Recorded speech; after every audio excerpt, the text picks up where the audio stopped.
ఒకప్పుడు పశ్చిమ బెంగాల్ రాజకీయాలు ఏకఛత్రాధిపత్యంగా ఏలిన తృణమూల్ కాంగ్రెస్ ఇప్పుడు తన సొంత పార్టీలోనే చెలరేగిన అంతర్గత తిరుగుబాటుతో కుదేలవుతుందా?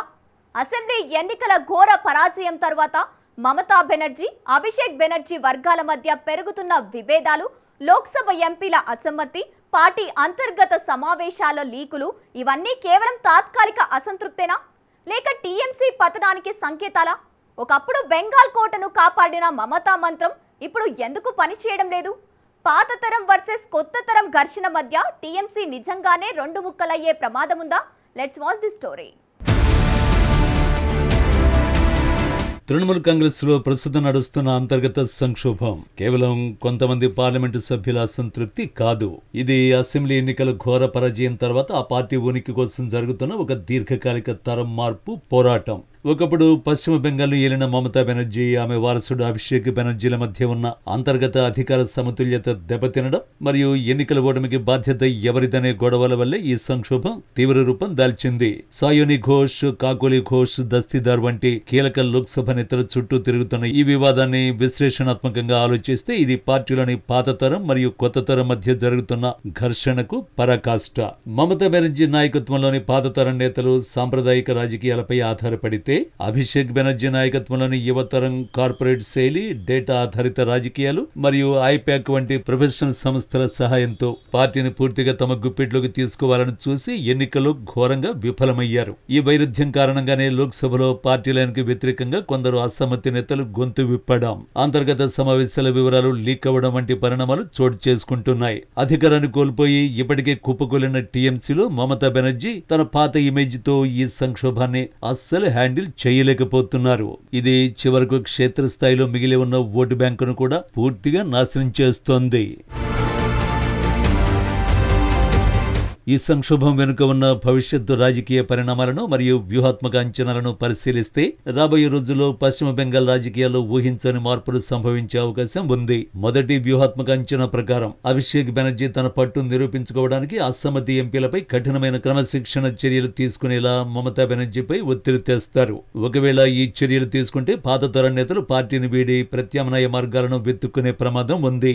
రెండవ అంచనాగా పశ్చిమ బెంగాల్లో ప్రధాన ప్రతిపక్షంగా ఉన్న భారతీయ జనతా పార్టీ ఈ అంతర్గత కలహాలను తనకు అనుకూలంగా మార్చుకోవడానికి సర్వశక్తులు ఒడ్డుతుంది. పశ్చిమ బెంగాల్ అసెంబ్లీ ఎన్నికలు ముగిసిన తర్వాత బీజేపీ చారిత్రాత్మక విజయంతో బెంగాల్ కోటను ఇప్పటికే బద్దలు కొట్టిన తరుణంలో ప్రస్తుతం తృణమూల్ కాంగ్రెస్ లో నడుస్తున్న ఈ ఘోర అంతర్గత సంక్షోభం కేవలం ఎన్నికల ఓటమి తర్వాత ముదిరిన తీవ్ర నైరాశ్యానికి మరియు బాధ్యతలపై ఒకరినొకరు నిందించుకునే పరాకాష్ఠకు నిదర్శనం.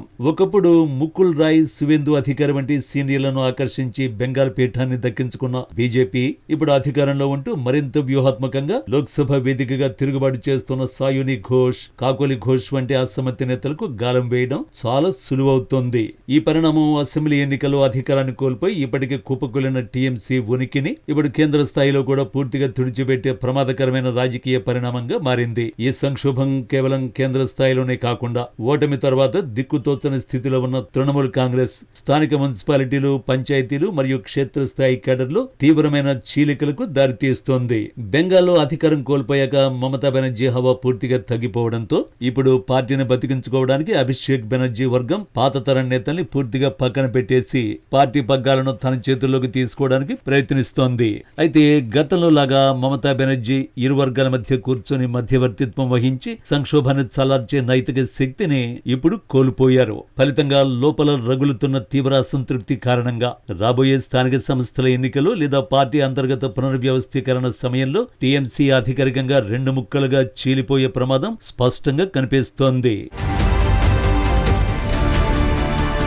చారిత్రక కోణంలో భారతీయ రాజకీయాలను పరిశీలిస్తే ఏ వ్యక్తి ఆరాధన మరియు వారసత్వ రాజకీయాల చుట్టూ తిరిగే ప్రాంతీయ పార్టీలు ఇటువంటి తరం మార్పు సంక్షోభాలను తట్టుకోలేక కుప్పకొలడం కొత్తేమీ కాదు.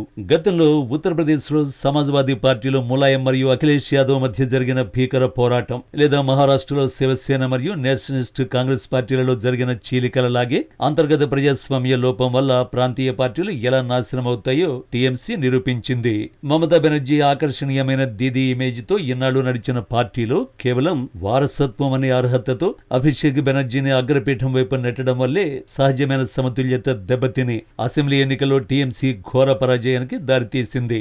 దశాబ్దాలుగా రక్తం చిందించిన పాత తరం నేతల ఆత్మగౌరవాన్ని దెబ్బతీస్తూ యువ నాయకత్వం చేసిన వ్యూహాత్మక వైఫల్యాల వల్లే బెంగాల్ కోట బద్దలైంది. అందుకే ఇప్పుడు కాకోలి ఘోష్ వంటి సీనియర్ మహిళా నేతలు లేదా ఇతర తిరుగుబాటు ఎంపీలు బహిరంగంగా అసంతృప్తి వెళ్లగక్కుతున్నారు. ఇది చివరకు బెంగాల్ రాజకీయాల్లో టీఎంసీ ఏకఛత్రాధిపత్యానికి శాశ్వతంగా ముగింపు పలికి పార్టీని నామరూపాలు లేకుండా చేసి అంతిమ పతన దశకు చేర్చింది. పశ్చిమ బెంగాల్లో చారిత్రాత్మక విజయంతో ఇప్పటికే అధికార పీఠాన్ని దక్కించుకున్న బీజేపీ ప్రస్తుతం తృణమూల్ కాంగ్రెస్ లో ముదిరిన ఈ అంతర్గత సంక్షోభాన్ని ఆ పార్టీని రాష్ట్రం నుండి శాశ్వతంగా తుడిచిపెట్టేందుకు ఒక అద్భుతమైన వ్యూహాత్మక అవకాశంగా వాడుకోబోతోంది.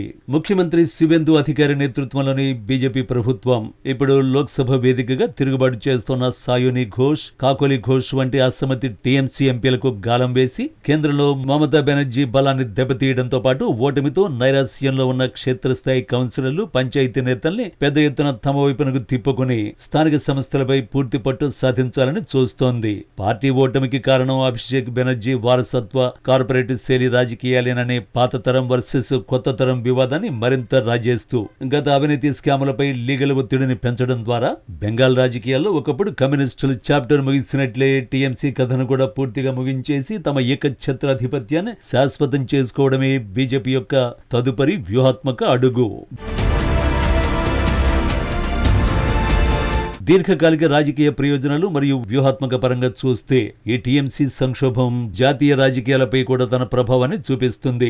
జాతీయ స్థాయిలో బీజేపీ వ్యతిరేక కూటమిలో టీఎంసీ అత్యంత కీలకమైన పాత్ర పోషిస్తున్న తరుణంలో దాని సొంత రాష్ట్రంలోనే ఇలాంటి బలహీనతలు బయటపడ్డాం ఆ కూటమి యొక్క ఉమ్మడి వ్యూహాన్ని దెబ్బతీస్తుంది. వ్యూహాత్మకంగా మమతా బెనర్జీ ఈ సంక్షోభాన్ని నివారించాలంటే కేవలం కఠినమైన ఆంక్షలు విధించడం మాత్రమే సరిపోదు. ఆమె తన వారసుడైన అభిషేక్ బెనర్జీకి మరింత పరిణతి నేర్పవలసి ఉంది. అలాగే సీనియర్ నేతలకు తగిన గౌరవం మరియు అధికారాలు కల్పించేలా ఒక కొత్త పవర్ షేరింగ్ ఫార్ములాను తీసుకురావాలి. ఒకవేళ అభిషేక్ బెనర్జీ వర్గం తన మొండి వైఖరిని వీడకుండా ప్రొఫెషనల్ ఐపాక్ టీముల ద్వారానే పార్టీని నడుపుతామని భావిస్తే అది బెంగాల్ నరనరాల్లో జీర్ణించుకుపోయిన గ్రాస్ రూట్ రాజకీయాలకు విరుద్ధమవుతుంది. బెంగాల్ ప్రజలు భావోద్వేగాలకు, స్థానిక సెంటిమెంట్లకు ఎక్కువ ప్రాధాన్యతనిస్తారు. కాబట్టి కార్పొరేట్ శైలి రాజకీయాలు అక్కడ ఎల్లప్పుడూ విజయవంతం కావు అనే లాజిక్ ని టీఎంసీ అధిష్టానం గ్రహించాలి. రాబోయే కాలంలో పశ్చిమ బెంగాల్ నిరంకుశంగా పరిపాలించాలనుకునే టీఎంసీకి ఈ తిరుగుబాటు ఒక గట్టి హెచ్చరిక. నాయకత్వ మార్పు అనేది సహజంగా క్రమబద్ధంగా జరగకపోతే ఎంతటి బలమైన ప్రాంతీయ పార్టీ అయినా అంతర్గత కలహాల వల్లే కుప్పకూలిపోతుందనే చారిత్రక సత్యాన్ని ఈ కథనం మనకు స్పష్టం చేస్తోంది. భవిష్యత్తులో ఈ సంక్షోభం పశ్చిమ బెంగాల్ రాజకీయాల్లో బీజేపీకి లాభం చేకూరుస్తుందా లేదా మమతా బెనర్జీ తన చాణక్యంతో పార్టీని మళ్లీ ఎలా నిలబెడుతుంది అనేది భారత రాజకీయాల్లోనే అత్యంత ఆసక్తికరమైన వ్యూహాత్మక అంశంగా మిగలబోతోంది. మొత్తంగా చూసుకుంటే తృణమూల్ కాంగ్రెస్ లో నడుస్తున్న ఈ అంతర్గత సంక్షోభం కేవలం కొందరు నేతల అసమ్మతి మాత్రమే కాదు. అది ఒక పార్టీ భవిష్యత్తు, నాయకత్వ మార్పు మరియు ఉనికి కోసం జరుగుతున్న తీవ్రమైన రాజకీయ పోరాటం. చరిత్ర చెబుతున్నట్టుగా వారసత్వ రాజకీయాలు మరియు అంతర్గత ప్రజాస్వామ్య లోపాలు ఎంతటి బలమైన ప్రాంతీయ పార్టీలనైనా కూల్చివేశాయి. ఇప్పుడు అదే ముప్పు టీఎంసీ ముందు నిలిచిందా? మమతా బెనర్జీ తన రాజకీయ చాణక్యంతో పార్టీని మళ్లీ గాడిలో పెడతారా, లేక అంతర్గత కలహాలే టీఎంసీ కథకు ముగింపు పలుకుతాయా? రాబోయే రోజుల్లో బెంగాల్ రాజకీయాలు ఎలాంటి మలుపు తిరుగుతాయో చూడాలి.